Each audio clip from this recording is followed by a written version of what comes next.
नमस्कार मित्रांनो, मी आहे विशाल आणि आपण चाललो आहोत सेवा सदन हॉस्पिटल जवळ. आज इथं समस्या आहे पार्किंगची. त्यांच्या इन्चार्जला भेटून आपण काही करू शकतो का ते पाहणार आहोत आणि त्यांनी काय करू शकतात हे आता त्यांनीच सांगतील. बघा हा पुढचा व्हिडिओ त्यांच्यासाठी.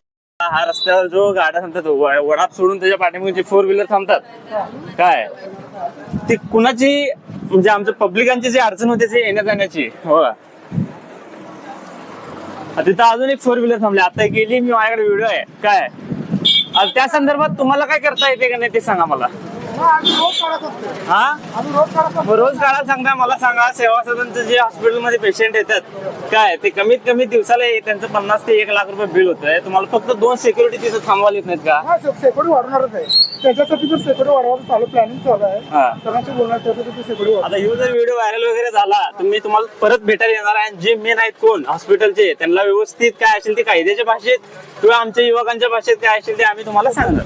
सांगलीकरांनो, आता फक्त पोस्ट नाही तर इतिहास व्हायरल होणार. सांगली मिरज कुपवाडचा प्रत्येक आवाज सोशल मीडियावर घुमणार. तुमचा सपोर्ट आमचा चॅनल. धन्यवाद.